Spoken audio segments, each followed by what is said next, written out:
호수에 왔는데, 호수란다, 공원에 왔는데 배가 불러가지고 밥 먹고 그래서 좀 걸어 다니에요. 좋았어요. 오늘은 그 개발자 몸값이 높았던 이유와 이 수많은 개발자들이 양성된 이유에 대해서 얘기해 보려고 하는데, 양성된 개발자로서 어떻게 생각하세요? 그때는 양성될 수밖에 없었던 환경이지 않나 싶어요. 약간 한창 개발자가 되게 부족했던 상황이었다고 생각을 하거든요. 코로나 시대 오기 시작하면서 뭔가 온라인으로 뭔가를 더 하려고 하는 시도들이 늘어났고, 그래서 약간 저절로 개발자의 약간 연봉이라든지 그런 것도 높아지게 되고, 그러면서 이제 취준생이나 약간 사회 초년생들이 갑작스럽게 이제 개발자의 눈을 돌리게 되지 않았나 싶긴 하거든요. 개발자 몸값이 왜 높았다고 생각하세요? 그때 당시에는 그만큼 인력이 좀 부족한 상황이 아니었을까 싶은데요. 어쨌든 그때까지만 해도 뭔가 그 대기업 질주로 해가지고 좀 여러 프로젝트들이 많이 나왔던 시기라고 생각을 해가지고 그때 당시엔 수요가 있지 않나 싶어요. 몸값이 오르는 건 다 어떤 이벤트들이 있어야 오르는 거거든요. 예를 들면은 아무튼 뭐 수요와 공급이 제일 중요하겠지만은, 저도 이제 그 개발자 그 양성하는 첫 번째 시기에 저도 이제 개발자가 된 거란 말이죠. 그게 제가 개발자로 산 게 2005년부터니까 지금 딱 20년 됐는데, 일단은 저도 몰랐어요. 개발자라는 직업이 이렇게 좋은 직업인지 몰랐고, 저는 그냥 저 때는 제가 군대 갔을 때 IMF 시기였거든요. IMF 지나고 1, 2년 때 제가 01군번이니까. 근데 그때 이제 우리는 사업에 대해서 그 엄청 위험성을 다 알게 됐었어요. 그러니까 어음이라든지 장사가 잘 되면 잘 될수록 공장을 더 지어야만 했고, 공장을 짓다 보면은 또 빚을 내게 되고, 그게 어음으로 유통되다 보니까 줄도산이 나면서 열심히 살고 잘 이루었지만 빚이 많이 생기는 사람들이 많았었죠. 그래서 사업에 대해서는 부정적이었던 것 같아요. 그 시기 때 누구나. 저는 그 시기였다 보니까 온라인이라는 땅이 무료라는 생각을 참 많이 했었어요. 지금 이렇게 땅은 비싼데 온라인 공간은 온라인으로 사람들이 접속할 수 있으니까 사람들이 많이 접속하게 되면 여기 좋은 지역의 빌딩과 똑같지 않나 라는 생각을 20년 전에 했었죠. 25년 전에 했었어요. 그래서 이제 20살에 그 생각을 했으니까. 근데 그게 완전히 맞았어요. 사실 강남의 건물보다 온라인 유명한 도메인을 가진 온라인이 더 비싼 거죠. 그리고 전 세계적으로도 막 엄청나게 비싸니까 건물 하나보다도 사이트 하나가 더 값어치가 있다. 그래서 저는 그때 돈이 없고 뭐 가진 게 없다 보니까 그곳에서 건물을 지을 수 있는, 온라인에서 빌딩을 지을 수 있는 사람이 되자라고 생각하면 이제 해외에서부터 취업을 해서 시작을 했거든요. 근데 지나고 보니 딱 맞아 떨어졌어요. 어떻게 그렇게 정확하게 맞췄는지. 그리고 저 시작할 때만 해도 이게 3D 업종이래 가지고 뭐 덜티랑 3D였는데 덜티밖에 생각 안 난다. 아무튼 안 좋은 거였어요. 그래서 일단 진입하기가 좋았고 가면 고생한다라는 게 있었던 것 같아요. 근데 지금 생각해보면 그렇게 고생할 게 있었나? 대부분 전공자들은 전산으로 빠졌거든요. 전산이라는 건 관리이기 때문에 개발도 아니고 SI라는 게 조금 있긴 그때부터 있었으니까 SI 때 고생한다? 뭐 그런 거였던 거였던 것 같아요. 저는 이제 사실 해외에서부터 시작하다 보니까 이제 단넷이라는 그 마이크로소프트 C# 이걸 메이저로 갖고 있었고, 그러다 보니까 그 마이크로소프트에서는 그 실버라이트랑 WPF라고 해가지고 시각화 툴 응용 프로그램인데, 이쪽이 마이크로소프트가 밀고 있는 단넷 프로젝트였어요. 마이크로소프트 입장에서도 단넷 프로젝트가 엄청 중요한 프로젝트였거든요.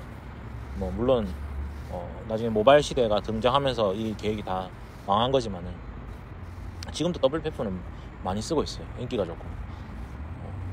어쨌든 저는 그 단넷 프레임워크 3점, 원래 단넷 프레임워크 1점 때부터 프로젝트를 계속 했었는데, 이제 3점대 프로젝트 처음 나왔을 때 제가 실버라이트나 WPF를 계속 해왔기 때문에 너무 취업이 잘 됐어요. 너무 취업도 잘 되고, 그걸 쓰려고 하는 기업들도 다 돈이 많은 기업들이었고, 또 자바 공화국에서도 자바 같은 경우는 이제 UI 프로그램이 없어요. 다 백엔드고 JSP 같이 웹 기반이기 때문에 응용 프로그램인데 벡터 그래픽이 가능한 또 화려한 디자인의 이 형태는 WPF밖에 없었죠. 여기 이제 그때 윈도우 8 나오면서 이제 만들어진 기술인데 어쨌든 잘 먹고 잘 살았어요. 그리고 계속 연봉을 높은 몸값이 됐던 거죠. 뭐 20대 후반에 받았던 게 보통 한 월 600에서 650. 그 다음에 이제 계속 올라갔어요. 조금씩 결국 1000만 원 때까지 계속 받았던 거죠. 최근까지. 어찌 보면은 진짜 큰 복이에요. 그리고 항상 마감 때나 이럴 때 고생하긴 했지만 대부분의 시간들을 대기를 했거든요. 대기업에서 일을 하려고 하면은 막 아이디도 발급받는데 좀 시간이 걸리고 컴퓨터 발급받는데 시간이 걸리고 보안 같은 것 때문에 또 대기하고 놀다가 기획 다 해주죠. 뭐 다 해주면 그거 받아가지고 나는 개발만 하니까 재밌기도 하고 돈도 많이 벌고 그래서 여기저기 진짜 많이 돌아다녔어요. 진짜 경기도 쪽 안 가본 데가 없을 정도로 차박하면서 뭐 고시원에도 지내면서 여기저기 여행 다니듯이 구석구석 천안 아산부터 삼성전자 쪽은 여러 군데 많이 갔었었고요. 수원에서도 일을 했었고 그리고 저는 좀 스페셜리스트로 이제 시각화를 또 특별히 했다 보니까 공학적인 실력이 많이 늘었어요. 그리고 스타트업 같은 데도 많이 갖게 됐고 시간이 지나서 성공하신 스타트업도 있고 망한 스타트업도 있고 그러면서 정말 많은 걸 보게 됐죠. 대기업은 어떻게 일하고 중견기업은 어떻게 일하고 스타트업은 어떻게 일하고 이렇게 가까이서 볼 수 있었던 직업은 개발자였기 때문에 가능했던 것 같아요. 모든 도메인에서 이 개발이 필요했고 저는 개발을 할 수가 있었던 거죠. 그럼에도 저도 사실은 제 사업이 꿈이었기 때문에 항상 해결사로서 마감을 제가 많이 했었어요. 그러다 보니까 이제 누구보다 좋은 양질의 그 경험치를 많이 가져가게 된 거죠. 그게 20년 쌓이니까 지금 많이 쌓인 상태라고 저는 생각을 해요. 그래서 지금 제가 큰 프로젝트 소방수로도 살아갈 수가 있고 CTO 역할도 좀 겸업하고 있고 소프트웨어 회사도 만들 수 있게 된 거죠. 이 모든 게 사실 큰 복이었다. 내가 수고한 비용들이 돈으로도 보상받고 재미도 있었고 지금도 미래 가치까지 가져가는 이것보다 완벽한 직업이 없었어요. 그래서 너무 꿀 빨고 있었는데 이게 소문이 난 거죠. 안 좋은 쪽으로 소문이 나 있었다가 전공자들도 웬만하면 개발 안 하고 다 많이 잘 돼봐야 뭐 전산실이거나 직접 개발을 안 한단 말이에요. 근데 직접 개발은 하청에 저 같은 사람에게 다 줬기 때문에 너무 실력이 많이 늘 수가 있었고 너무 재밌게 일을 했죠. 돈도 많이 받았고요. 그래서 이 생태에 오래 있다 보니까 이제 왜 그 개발자 몸값이 높아졌냐라고 생각해 보면은 진짜 저는 운이 좋았어요. 생태계가 스케일이 아웃되고 있었던 거죠. 생태계가 커지고 있었던 거예요. 그래서 그 개발 그 단가가 정해져 있었던 거예요. 특급, 고급, 중급, 초급 이래가지고. 그리고 프리랜서 시장이 있다 보니까 이 SI라는 게 시스템 인티그레이션이라고 이제 공사 현장 같은 거예요. 누가 빌딩 짓는다 하면은 그 동네 가가지고 우르르 모여서 하는 거란 말이죠. 그러니까 일용직이다 보니까 일용직 단가가 첫 번째 정의가 되어 있었던 거였고요. 그리고 이쪽은 실력보다는 여러 사람이 같이 조금 같이 해야 되다 보니까 한 사람이 코드를 수정하다가 빠져버리면 그 코드를 이해하기가 좀 어려웠었어요. 지금처럼 컨벤션이 잘 되어 있는 게 아니고 그 당시 때는 남의 엉망된 쓰레기 코드를 받기 좀 어렵잖아요. 그래서 이제 나가면 안 되니까 이제 붙잡기 위해서도 단가가 필요했었던 거였고 그리고 나갔어요. 그러면 사고 터진 자리에 새로운 사람 불러와야 되잖아요. 그러면 다들 돈을 몸값이 조금씩 올라갔던 거죠. 사고가 자꾸 터지니까 사고 수습반이 계속 몸값을 조금씩 올렸던 거예요. 왜냐면 우리나라 대한민국 전체가 전산화가 돼야 될 필요가 있었고 모든 시스템이 전산화되고 있었거든요. 우리 버스 같은 경우도 우리가 티머니 같은 거 찍으면 이게 전산이 연합이 돼야 될 거 아니에요. 환승하려고 하면은. 근데 전산이라는 게 안 될 수가 없었던 거예요. 그러다 보니까 이게 뭐 DB를 활용한 단순 CRU DB 이런 사람들인데 몸값이 높았던 거죠. 근데 디자이너 같은 경우는 그때 디자이너들이 진짜 많이 양성됐었어요. 개발자보다 디자이너들 더 많이 양성됐었는데 디자인 같은 경우는 자기가 디자인을 하고 피드백을 받고 지적을 많이 받다 보니까 그 엄청 어렵고 힘든 일이었단 말이에요. 그리고 재능도 있었어야 되고 그런데도 10년간 몸값이 안 올랐어요. 그러면 개발도 안 올랐어야 되는데 왜 디자인 쪽은 몸값이 안 오르고 개발 쪽은 몸값이 올랐냐고 하면은, 디자인은 이 사람이 나가도 다음 사람이 그대로 할 수 있어요. 포토샵에서 레이어 계층을 잘 만들어 놓고 하면 사용법이 쉽기 때문에 몸값을 높일 수가 없었어요. 항상 대체자가 존재했고, 또 여성이 또 많이 접근하는 쪽이었다 보니까 너무 많은 사람들이 있었던 거죠. 수요와 공급에 있어서. 그리고 사고가 터져도 대체가 너무 쉬웠다. 근데 개발은 잘 가고 있는지 안 가고 있는지 모르고 있다가 마지막에 문제 막 터지는데, 이제 막 소송에 갈 거냐 마감 칠 거냐 한 거예요. 막 수십억 수백억짜리 프로젝트가 사람을 내보낼 수가 없어요. 그러다 보니까 개발자들도 다 고이고 썩어버린 거죠. 그냥 비비고 자기들은 손해 안 보니까 이상한 형태의 개발자들이 정말 많아졌어요. 그래서 저는 이렇게 잘못된 걸 배운 시니어 개발자들하고는 일을 하는 걸 조금 어려워해요. 그래서 1인분을 해야 되는데 0.2인분도 못하는 사람들이 너무 많아. 그러니까 요즘 신입 취업도 똑같죠. 근데 지금 신입 취업이 진짜 웃긴 게 뭐냐면은, 와서 슈퍼맨이 돼달라는 거예요. 그럼 거기 있는 기존의 시니어들은 뭘 하고, 모든 게 엉망진창이었기 때문에 이제 와서 뛰어난 개발자를 찾고 있는 거거든요. 네, 그거는 이제 다음에 또 자세히 얘기하고, 개발자 몸값이니까. 그래서 어쨌든 SI 대기업은 데이터베이스라는 게 중요했었어요. 웹 2.0이 들어오면서. 웹 1.0의 월드 와이드 웹이죠. 이거 온라인이잖아요. 네트워크를 통해서 빛의 속도로 데이터를 주고받을 수 있죠. 두 번째로 웹 2.0에서 데이터베이스라는 게 등장했어요. 데이터베이스가 얼마나 중요하냐면은, 이게 장부 같은 거라면 사람이 글을 쓰는데, 우리가 손님을 받아도 글을 썼고요. 가계부 같은 걸 썼고, 병원에 환자들이 치료하는 과정도 다 기록을 써야만 했던 거죠. 근데 그 과정에 실수가 많이 발생했어요. 그러다 보니까 데이터베이스는 기록을 해주는 거잖아요. 그리고 불러오기가 너무 좋은 거예요.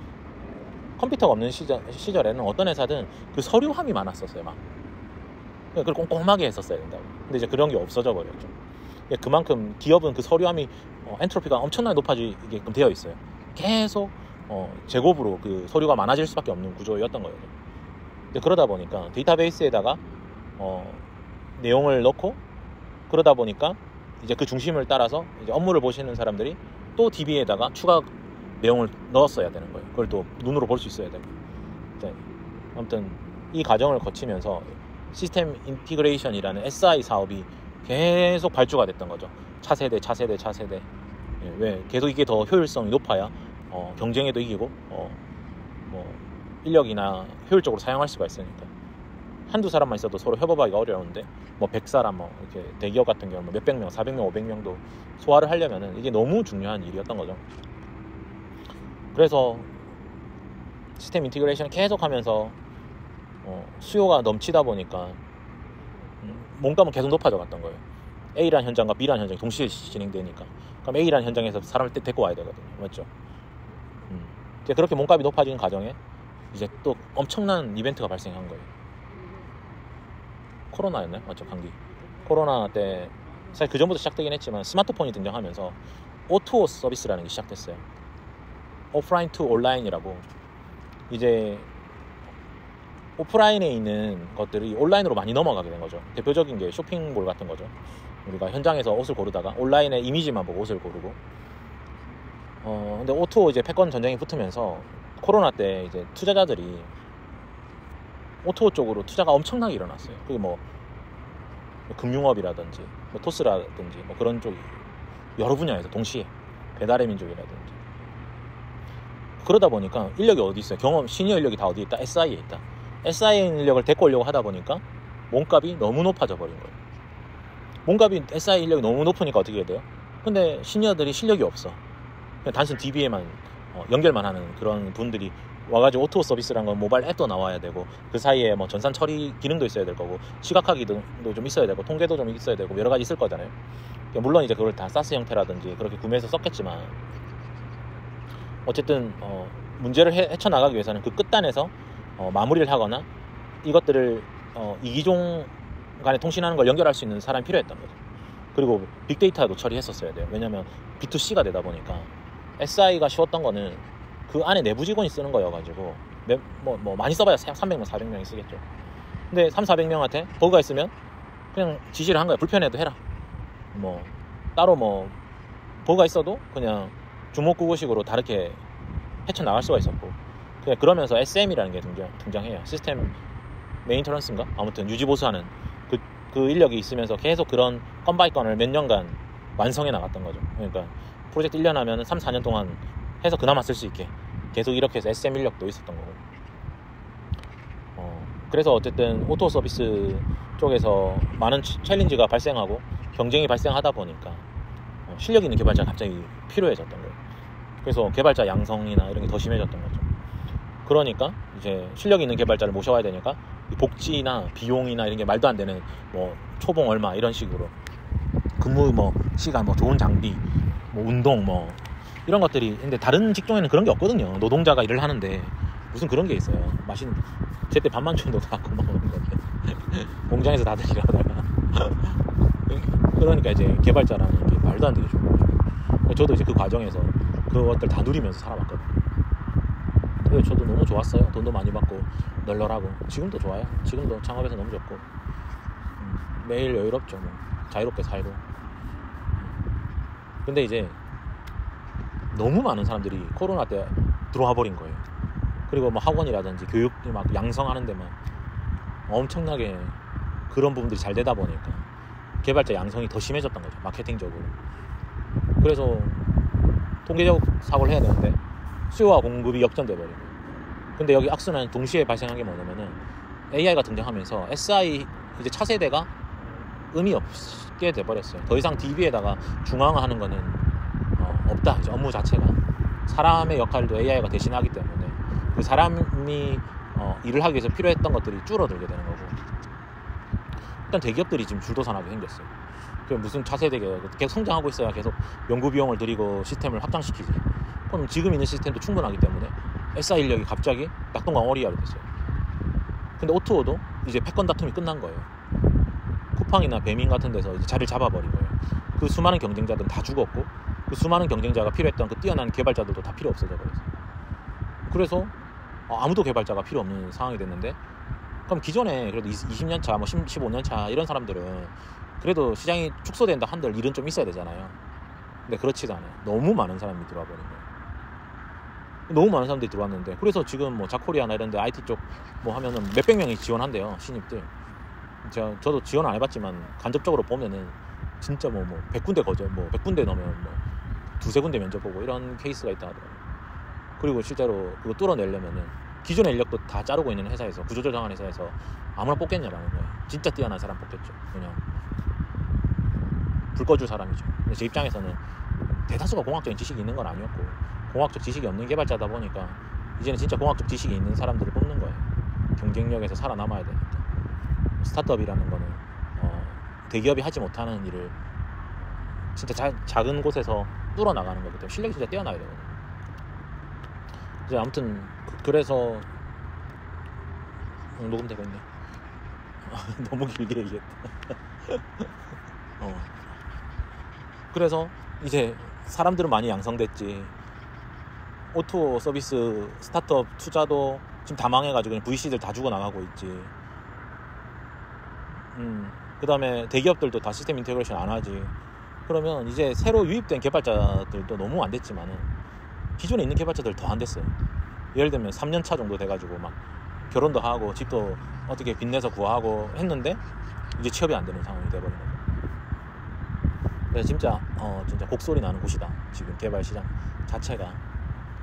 최대한 지금 개발자로 일하고 계시다면은 버티셔야 됩니다. 나오시면 안 돼요. 예전에 서로 막 돌려가면서 하는 시대는 끝난 것 같고, 해외 시장도 어렵다고 저는 생각이 들어요. 옛날처럼 쉽지 않을 거다. AI가 등장해서 전 세계적으로 개발자는 필요 없고, 궁극적으로 가면 개발자는 단 한 명도 필요 없어질 거니까 마지막까지 살아남는 개발자들은 정말 소수의 뛰어난 개발자들이거나 아니면 인맥이 좋거나 뭐 자본가들이라든지 그런 분들일 거지, 근로자로서의 개발자들은 결국 다 없어질 거고 계속 그 문이 좁아질 거예요. 그 총쏘움 게임 뭐죠? 100명이 사는 거? 무슨 그라운드인데? 배틀그라운드처럼 이게 1년 훅훅훅훅 줄어들 거예요. 저는 근데 좀 최종까지 갈 자신은 있는데 거기 가서 아예 그 점이 없어지면은 저 같은 사람도 죽겠죠. 그 전에 저도 자본가가 되거나 사업가가 돼야 되기 때문에 잘 넘어온 것 같고, 사업으로. 어차피 저는 근로자는 아니니까. 아무튼 개발자들 다 망했다. 취업이 불가능하고 기업들도 다 망했고, 이 세상은 안 망했으니까 새로운 형태가, 기존의 낡은 부대는 없어지고 새 부대, 새 포도주를 담아야죠. 그래서 저희도 AI 에이전트 하는 것도 소프트웨어 단순 협업 툴이나 이런 거 하나 만들기도 쉽진 않지만 AI 에이전트를 향해서 가는 거예요. 우리도 한번 붙어보는 거예요. 승부해보는 거예요. 우리끼리 제일 좋을 수도 있어요. 확률적으로 낮지만. 그래서 그런 희망을 품고 가는 거죠. 그리고 뭐 우리보다 센 나라가 뭐 미국이나 중국 정도지. 저도 20년간 개발을 계속 해왔기, 쉬지 않고 해왔기 때문에 일본 정도는 이길 수 있다. 그리고 대한민국의 대다수의 회사들은 저는 이길 자신 있고. 그래서 아무튼 로월드 소프트도 다들 좀 기대해 주시고, 5년 뒤에 또 어떻게 될지, 또 저희 8월에 커머스 오픈하는데 많이 구매해 주시고요. 제가 교육도 오픈할 건데 많이 구매해 주세요. 감사합니다.